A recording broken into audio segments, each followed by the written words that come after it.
What's up, everybody? Welcome back to another video. This video is mainly for the new subscribers. I've noticed there's a bunch of new people that have joined us and commented. I greatly appreciate it, but I think this video I'm going to try to make short and sweet, but I want to give you guys a detour around my shop. This is a shop that I have at my house. This is where I do all of my custom paint work. If you want to know anything about this channel, I'm trying to do something a little bit different than what's already out there. This is pretty much nothing but paint. I might throw in a little bit of wrenches here and there on something different, but mainly it is about painting, custom painting, airbrushing, things of that nature, because that is what I do for a living. I'm a painter. I actually work full-time at a collision center at a dealership as a painter. I've been painting for roughly 19, 20 years now, and the thing I enjoy most is actually custom painting, creating new things, designing stuff. Airbrushing is what I really like to do. So, and that's kind of why I have my own shop. It was one of my dream goals when I first got into painting, which was, like I said, about 19, 20 years ago. And I've just worked up to, buying a house, building a shop, and this is, like I said, it's going to be a little bit of a detour of the whole facility. It's not anything really huge like you might see on some YouTubers' channel, but this is something that I started out with, so it's something I can build upon, and that is the goal later on, is to actually start building on to this facility. Just right now, my state is on a shortage of concrete, so I cannot do anything. I tried to get some concrete to actually build a booth, an actual real booth, but we're on a shortage, so that kind of put a halt on that kind of thing. So right now I'm just working with what I got, but in the future, when this channel grows and when I get the finances to do it, I plan to actually build a bigger building and have everything I've ever wanted, because my goal is to do this full time as far as custom painting. The collision work in my state here in Indiana is kind of like the bread and butter. All the insurance jobs, that's kind of how we make our money. There's not much custom stuff anymore around. It used to be really popular, 20, 20 years ago, 25 years ago, it was really, really popular for custom stuff, but nowadays the vinyl wrap industry is kind of killing that. There's a lot of, since social media is so big right now, there's a lot of people that are doing it themselves and just destroying the industry pretty much is what they're destroying, because for one, they don't have a clue what they're doing, and they're just like DIYers, and then they're posting it and people are believing them, and it's not actually the truth. It's not the real thing. It's not how things are actually supposed to be done. Same way with the rap industry. There's people out there that do it right. I'm not trying to say they don't, but I'm going to say probably 90% of people that are doing it are they're not doing the car any justice. They're actually not doing any justice to the customers as well, and they're just destroying the industry, in my opinion. And a lot of us custom painters see it that way, and that's one reason why I wanted to make this channel. I started off doing more like a how-to stuff, and going over certain things like sandpapers and how to prep and how to actually lay down paint, and showing you guys rather than just showing you what I'm doing. I want to try to explain it to the best of my ability, because I think education in this field is really, really important, because not only do I need to know how to do it, but my customer needs to understand what it takes, because now we live in a world that everybody wants stuff done so quickly. And I think that's why the wrap industry does pretty decent, because you can wrap a car, spend half the money that you're going to spend as far as custom painting it, or maybe even less than that, depending on who you have hired to do your wrap job, and you can get it back within less than a week. And people are just kind of going towards that way of that instant gratification, where with what I do, it's all done by hand. Even though the wrappers are doing it by hand, or anybody that does paint, they're doing it by hand, but what I do is a little bit more involved, and there's a lot more time spent with it because it's literally me making something from nothing.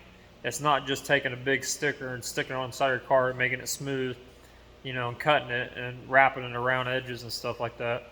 No, I'm doing it the right way. I'm fully tearing down cars. I'm fully prepping them right. And that's a lot of things that people don't do in this industry is they want to pretty much half-ass everything, leave all the stuff on it, like kind of like Mako does. If you know anything about Mako, all they do is tape your stuff up. They take a red Scotch-Brite and they Scotch-Brite everything, and then blow it off, halfway clean it, and then it goes in the booth and they spray it. They don't even properly sand your car. That's why it's so cheap when you take your cars there. Any more people are getting famous off doing it that way, and I call them backyard painters. I'm technically a backyard painter because my shop's in my backyard, but I'm doing it because I've been in the industry so long. I know the right way and wrong way. And don't get me wrong, for the people that are starting out, you're not going to have the finances to do it right. You're not going to have the knowledge to do it right, because I was there once when I was a kid. My first car, I tore down every little bit of piece of it. I took it too far pretty much, and it took me a long time to get it back to where it needed to be, show quality wise, and it never got there because I just got too far into it, and a lot of things I did wrong that I should have done better. I should have just took my time and had my resources and stuff like that. But back then we didn't have resources and things to reach out and people to reach out to actually gain knowledge. When I first started in this business, it was really hard to figure anything out because people that were really good at what they did, they weren't going to spend any time with you. They weren't going to give you any of their knowledge because they had figured it out, and it took them time. So in their mindset, it's like you have to go out and figure it out for yourself. We're not going to tell you crap. So that's kind of how I grew up and how I got my way into this industry, is by working on my own stuff, and doing stuff for free, and just screwing things up along the way. This is what kind of separates people that are just doing it in their backyard from people like me that do it for a living, that are professional, and that put out really good work. Is there's a certain point where you're what I'm gonna call hacking stuff out, or not knowing how to do something but yet still doing it. And then there's a moment where your mind kind of switches. It's kind of like you mature a little bit and you grow up, and your mind just kind of switches. It's like, all right, I need to start figuring this stuff out and how to do it right, because I want to start doing this for a living. And that's the difference between a lot of people, is they stay in that mode of, I'm going to keep hacking things out. I'm just going to tape stuff up, not prep it right, use the cheapest materials out there, use cheapest everything out there, spray it outside or whatever, and not a good environment, and just put out crappy, half-assed work. And that's the main thing that separates a lot of these people, because a lot of custom painters that I personally have met and know that are really, really, really good, a lot of them don't have fancy paint booths. They just have a garage set up like I do in a shop, but they also live in environments where it's 90 to 80 degrees all the time. So like, things are drying a little bit different because temperature and humidity plays a big part in paint. So like, it depends on where you live on what you can get away with having and not having. Like me, I don't have a fancy paint booth right now, even though I want one. They're just really expensive. Like, I was quoted almost 150 grand just to get the paint booth here installed by a company, and that's not even concrete. That's not a building. So I mean, almost probably 200 to 300 grand and fully setting up a building for a paint booth. So it's really expensive because you have to do all the concrete first. You have to build a building around it. There's a lot of things that go into it financially wise that most people don't understand. But eventually I'll get there one day. But it depends. Like I said, it depends on where you live, on what you can get away with. If you live in an area that's constantly warm, hot, your clear coat's going to be able to dry overnight, because it's warm and it's pretty much baking itself, and your base coat's going to be laying different. So like, there's certain things you got to deal with in certain areas of the world. But where I'm at, I'm lucky enough that we have all 4 seasons. there's things I can do. I'm pretty much like in the middle of, environmentally wise, that, I deal with all four seasons, I deal with all weather changes, and I've grown up to that, and I've realized what it takes to overcome that stuff. So I'm able to do it in an area that's not technically a paint booth setting. I've got a makeshift booth I'll show you guys here in a little bit. But I just want to kind of give you new people a little bit of a rundown about myself. That way you know who you're watching, what you're getting into. And if you have any questions, I'm not one to like kind of shy away from, ignoring people or anything like that. If I have an answer, I'll let you know, and I'll get back with you. But if I don't, I'll tell you straight up, like, I just don't know. So I'm kind of more open than a lot of people. A lot of these, I want to say YouTube car famous people, they think they're better than everybody else, and they don't want to give out information. A lot of their stuff is clickbaity stuff. Me, I try to, it's pretty much raw. I'm trying not to edit it stuff so much. That way you get what you get. You get the real thing. You get me, screwing things up sometimes. You get me doing really good stuff, and you just get the full experience, the real experience, unlike you're going to get on a lot of these channels. Because like I said, I think a lot of it's edited the way that you don't see anything besides the outcome and all the good stuff. Well, if you're going to start doing this stuff, you need adversity. You need to figure out how to fix things when things go wrong, because that's going to what make you a good painter, good artist in the long run, is figuring out your own screw ups. And that's kind of how I figured things out, is just by figuring out my own screw ups. And there was something in my brain that switched off, that, from when I was trying to figure things out to how to make things better, it just switched in my head, like, hey, it just hit me. I just automatically started figuring things out. So, but that takes years of experience. I've been in a lot of shops. I've seen a lot of bad things. I've seen a lot of good things. So I kind of pick and choose, what worked for me, what didn't work for me. And that's kind of how you got to do it, because everybody's different. Everybody's going to spray a different way. Everybody's going to be, using different paint guns. So everything's a little bit different. You're going to be in a different environment. So there's a lot of things that play into painting a really good paint job, and knowing your chemicals, your tech, all that stuff, the paint that you're using. You got to know a little bit of everything to understand this industry fully. So I'm trying to teach that to you guys. Hopefully you guys will learn something from me. Like I said, if you have any questions or anything like that, don't hesitate to reach out. But I'm going to kind of show you around, and then I'm going to kind of explain what I have for future plans, not just like growth wise, but what I'm going to be constantly working on. So this is a little bit, like I said, it's nothing big, but it's just my little piece of heaven here, that I come out here and work, and I'm able to do, create a business out of it, doing customer cars, not just my own stuff. But I make all my bread and butter at work. This stuff is just, it's pretty much just fun for me, because this is what I enjoy the most. So yeah, so starting at the front door, I've got toolbox, just, it's full of tools, anything you ever want. I built it up. It's took me years to build that toolbox up, because I'm a painter.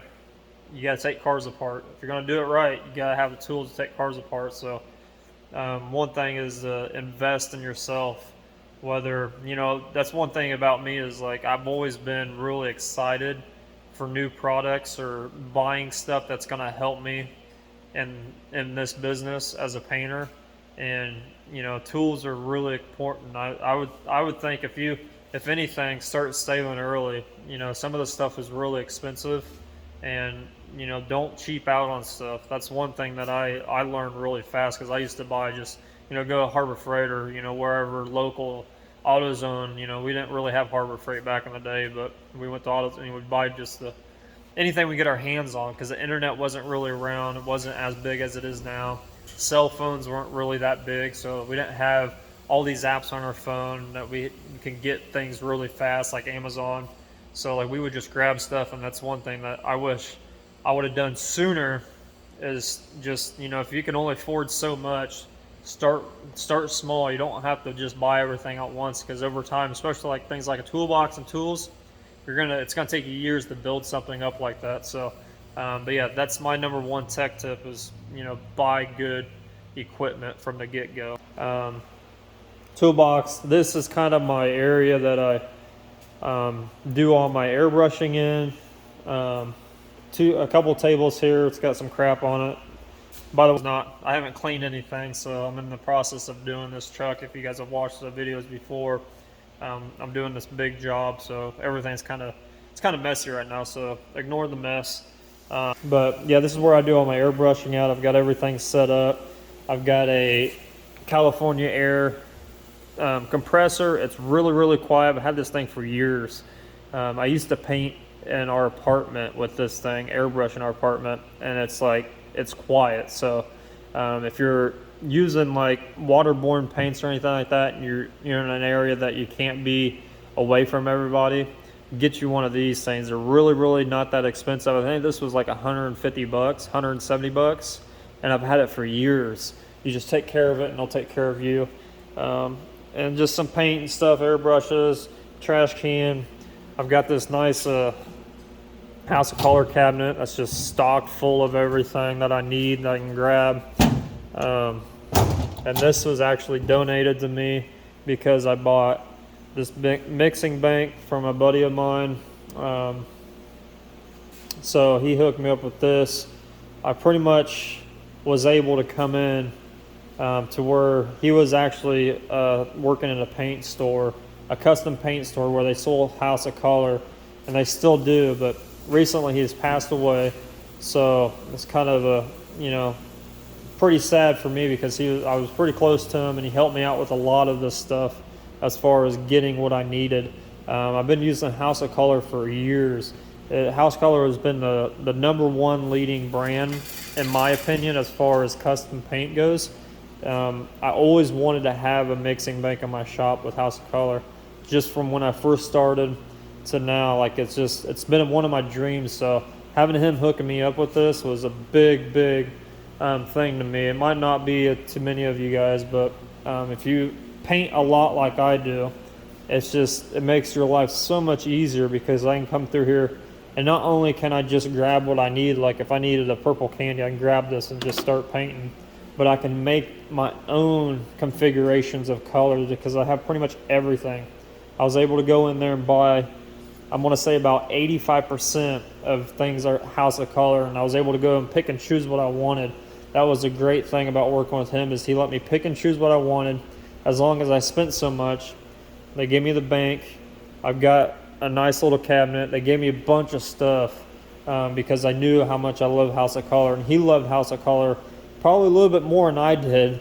He was kind of crazy about it, but it just made this whole shop experience for me so much easier because I can have customers come in here and I can show them all this, all the colors I can do or anything they can think of I can make, and it puts that customer in that, the reality of the, this is what you can actually do with this stuff and what I can actually make for you. I'm not just buying stuff off the shelf and picking it off and, spraying it, unless that's what you want. If you go through my color chip books, I've got a couple of color chip books here. I've got all the House of Color ones. So if you pick something out of here that you really want your car in, I'll spray it. But 9 times out of 10, people come to me because they want these custom mixes, and that's what all this stuff is.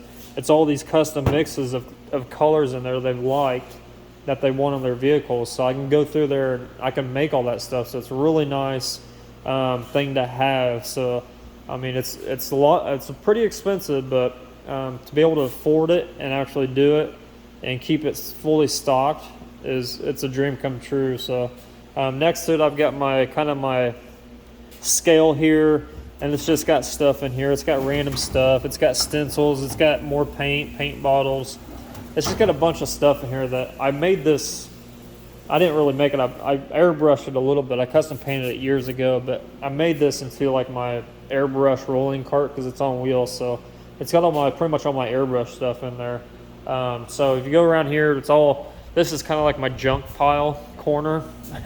I've got a couple stands, and I've got an easel, some parts, but this is all my junk part aisle, and a couple stands over here. And then as you move along here, this is where my paint booth my makeshift paint booth area is. I got a curtain set up.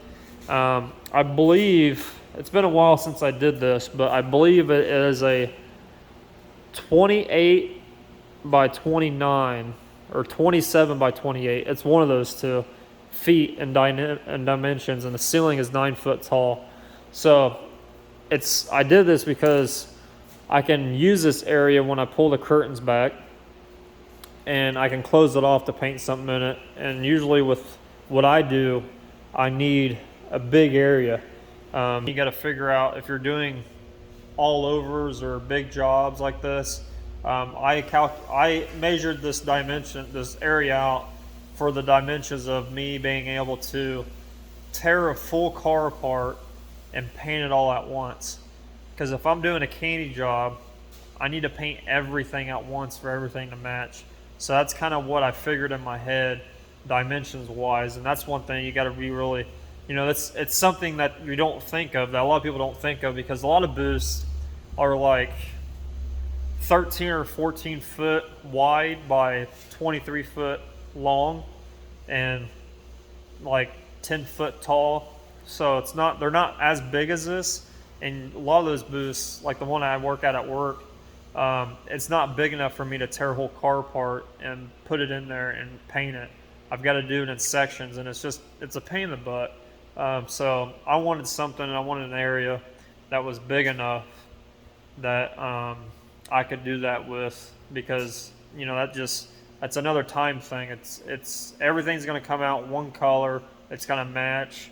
You don't have to worry about mismatched panels, especially with candy. If you guys ever spray candy, it's really hard to get it to look uniform without spraying everything together. That's why a lot of people, if you've seen online, they will jam everything out, which means they're painting all the inner doors, the door jambs, underneath the hood, underneath the trunk, all that stuff first, letting it sit dry, building the car back up, and then prepping it down and painting the outside all together. Well, that's fine. That's how a lot of people do it, and you can do it that way. And that's technically how you should do it. That's a big, that's nothing to kind of downplay on somebody trying to do it that way. But for me, I like things, because when you get into those if you're getting like a door jamb area or like that, you're going to have a little bit of blow through, or you're going to have a line, there's a lot of things, especially with putting on that much paint, there's going to be, door lines and the door jambs and things like that from your tape lines and all that stuff. And I don't like that. I'm a firm believer that when you tear, like if a car was custom painted and I tore it apart, I expect it to look like nothing. I couldn't tell that it was painted, even though I do. But you shouldn't have any tape lines. You shouldn't have anything that's gonna, show that type of stuff when you go to paint it. So you do get a little bit of that when you do it that way, but technically that's how you do it. As long as you know how to tape and know what to do in certain areas, you can get away with it. And obviously you're putting on so much clear coat on some of these cars that you can just buff it and it'll just go away. So, but yeah, I like to do it differently. I like to have everything tore apart completely in pieces and then paint it all at once and build it, and then buff it or whatever I need to do with it. So that's why I have this area. And there is kind of like my makeshift exhaust. It's not anything that's permanent. I did this just to get by. I've been using this thing for like a year or so, and it does fine. It just isn't, it's not ideal. For one, it's loud as crap. Not saying paint booths aren't loud, but that thing is super loud. And two, it doesn't, with the big area like this, it doesn't draw enough air to suck it out as fast as it needs to be, especially when you're clearing. When I'm clearing big things, you need that air forced out, all that overspray forced out. And this thing just doesn't do a good enough job. It takes a little bit, it probably takes 2 or 3 minutes longer than what I need it to. So, but I've got something coming. That's another thing I'll talk about is I've got an exhaust wall coming that is 10 foot by 7 foot, and it's got I think it's a 26-inch fan that goes on top of that thing. And it's got enough CFM that it's just going to suck everything out of here like instantly. So I'm waiting on that. So once that gets here and I can build it, that thing is going away. So that's one thing I'm really excited for, because everything's going to come out cleaner. I don't have to worry about, because when you're clearing and things start to settle when you're doing something big, it might be flashed off and not as sticky. So when you got stuff settling on top of it, it either can react and cause fish eyes, solvent pop, dirt. There's a lot of things that can happen with things that are settling on top of fresh clear, especially if you're doing a lot. And that's one thing I kind of battle with in here, is the overspray issue, not getting exhausted out fast enough. So I bought an exhaust well, like I said, and I'm just waiting for it to arrive. So it should be here within a couple weeks, I would assume. So but moving on. But that's it. That's all my airline. All my airlines. It's this rapid air system that I built. You can buy them as a kit. It's pretty inexpensive, and it's the best thing you can ever buy. And I've got my 80-gallon compressor over here. All the other. This is another junk pile with wheels. These are the wheels for the truck. These are my own wheels. I've got a dryer unit, and this is getting upgraded too. I'm going to get rid of the compressor and the dryer, and I'm going to go with a screw type compressor that has a dryer built into it. And if you know anything about compressors, that is the best of the best that you can buy. You just want to make sure you get enough CFM. And usually if you buy a screw type, they all have enough CFM because they're really expensive. Like they're like around $8,000 to $12,000 for a screw compressor, depending on which one you get and how big you get. So that's another thing I invested in, is a screw type compressor, which is going to get put in this same location with the same setup. I might change the piping a little bit, but because this thing is it does the job well. I mean, it's got enough CFM, and I can paint a whole car, but it kicks on way too much. It's too loud, and this thing is starting to like struggle a little bit with keeping the air clean. So I need to get this. I need to get that compressor here as fast as possible. But with happening and holidays just happening, shipping is taking a little bit too long. Obviously overhead door and then back around. So this shop is a 40 by 60, so it's not really too big, but it's just big enough for me. Obviously I got my parts pile over here, which I've got stands coming. I bought these aluminum racks that go up, I don't know, they're probably 6 feet tall, 7 feet tall, and then I can store customer parts. Anything I tear off a vehicle, I can store on the racks rather than storing it over here, because it is kind of messy. It's something I need to clean up, but that's on the way.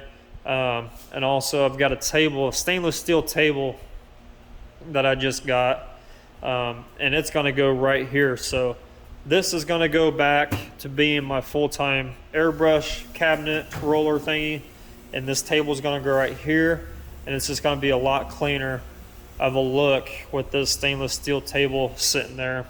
I can mix paint on it. I got more room. There's 2 shelves. There's a lower and an upper, so it's going to be a lot better. So yeah, pretty much it as far as the shop tour. Like I said, it's nothing big. It's nothing major right now, but I like starting off with things that you get to work towards.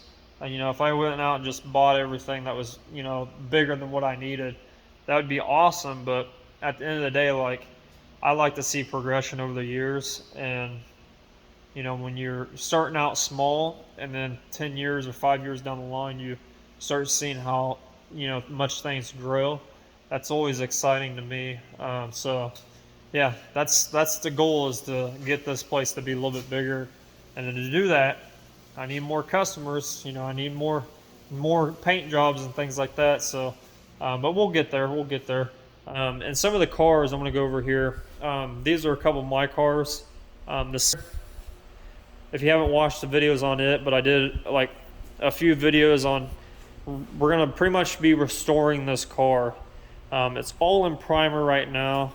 I did all the body work on it. Like I said, go back and watch the videos. It'll explain everything that we're doing to this thing. But this is my EK. It's a 2000, and we're gonna be, taking this thing back to them old retro 2000s kind of look.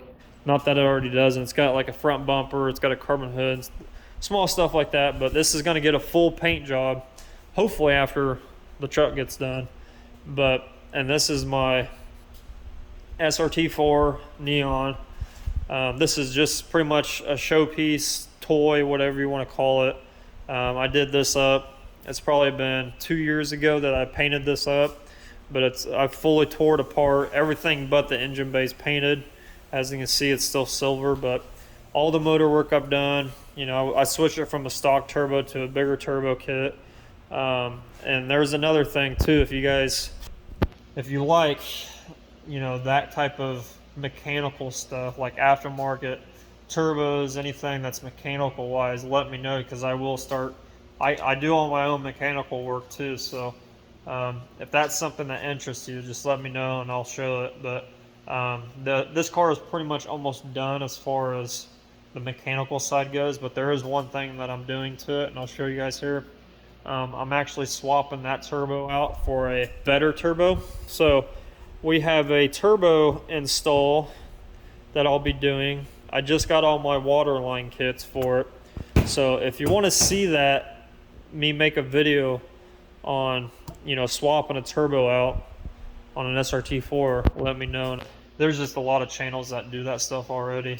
So I don't really show that side of it, but if that's something you want to see, if you're interested in it, I'll do a little video of it. But that's like a 2 or 3 hour job. I've got to switch everything back to a water and oil cooled setup. Right now it's just an oil cooled, because on stock turbos on these, they're oil and water cooled, but when you go big turbo, a lot of aftermarket big turbos are only oil cooled. So I've blocked off all the water. Well, this turbo that I've got, actually a double ball bearing ceramic turbo, so it's going to spool up a lot faster. That's why I'm doing it.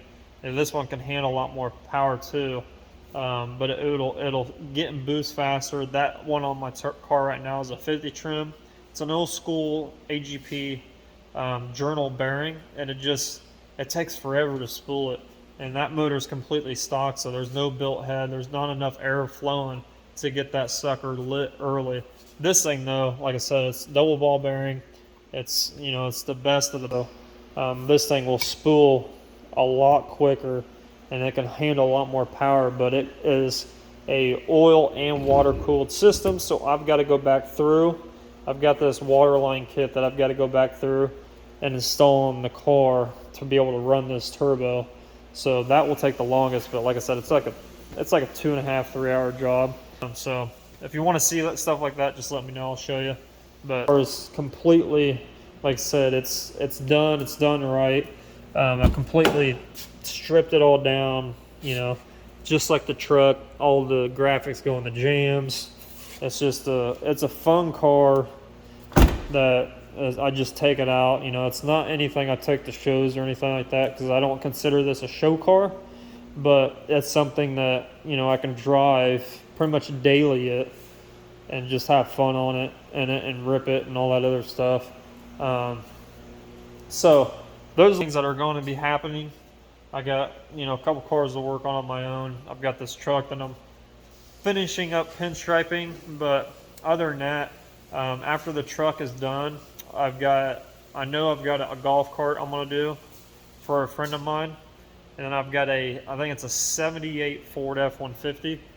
I'll be doing a, kind of like a mild restoration on that. Another good friend of mine is wanting me to paint. So that will be in here sometime after spring, I suppose. He hasn't really given me a date. He said sometime around spring, so I'm going to say after spring. And that's a big job. It's a Ford F-150, a 78, and it's a two-tone job. So body work. There's a little bit of body work. There's not much, but it definitely needs a lot of work to get to where it's able to get painted. So that'll be another truck build that I'll be doing, you know, from kind of like the ground up almost. And then obviously the Hondas kind of started already. So there's a few things that are happening, kind of bigger projects that are going to get done here shortly. So um, if you guys like custom stuff, if you like anything that's cool, you know, that's kind of what I'm all about is, you know, I want to do something that you don't see every day, you know. And just like I said, a lot of channels are just, there's a lot of the same stuff out there, I think. I watch a lot of YouTube. I keep up to date with it. You know, I like to watch what people are doing and how they're building stuff. And there's just a lot of the same stuff out there. So I like to throw a wrench in there and do something a little bit different. Not saying I'm going to get big or anything like that, but as long as I'm happy with doing what I'm doing and I'm doing it the way I want it done, then, you know, I'm pretty much happy camper. So but yeah, I just wanted to, for the new people, kind of give you a little introduction to who I am and what I do and what these videos are about. That way you know what you're getting yourself into. And like I said, if you have anything you want to, you know, kind of go over, talk about, you know, write a comment down below. Just make sure everybody's subscribing. It's going to help the channel grow. We're really close to getting monetized, which means it's going to take this channel to a different level as far as content wise, because I want to be able to spend more time doing videos and doing things. I'll have a little bit more extra, you know, excitement, I guess you would call it. Right now I'm just, you know, I'm working all, you know, full-time job and then coming out here at night and doing this, so it takes a lot out of you if you work 2 jobs or anything like that, or if you do this type of work, you know, it takes a lot of work. So once I get that monetized on this channel, though, it's gonna help me out mentally, let's put it that way. So I'm really excited for it. But you know, if you guys have any questions, like I said, comment down below. If you haven't yet, go back and watch all the videos before. I've got a lot of things out there of, like, if you're wanting to know how to use, what sandpapers to use, where, what I use to prep a car, it's all been out there. I plan on doing more like an in-depth videos as far as explaining what I do, so kind of like a rehash on some of those stuff. But there are a lot of videos out there already that explain a lot of things of how I do things. So if you haven't watched those, go back and watch them, because sometimes in videos I don't like to repeat myself. I just kind of pretty much assume that people know already because I've already made a video about it. So go back and watch them. It'll get you up to date, like I said. And I appreciate everybody watching, commenting, you know, the ones I've talked to. Thanks for reaching out. It's been really positive so far for me, and I didn't think it was going to be like this. I thought it was going to take me forever to get, you know, the response that I'm getting. But I think when you're doing things right and you're putting out really quality work, it shows. And especially in videos, even though it's a video, it still shows that, you know, the ambition and the craftsmanship's still there, because like I said, you just don't get that anymore. And that's one thing that's kind of dying off, is everybody's worried about the money part of it. You know, I got to get this video out, I got to do this, I got to do this, I got to clickbait it to get views. Everybody's about that views to get money, and it's like, it's not what it's really about. It's about, you know, the community and, you know, just building cool shit, you know, painting cool stuff is what I like to do. So, but yeah, I appreciate you all watching, and I will see you on the next one.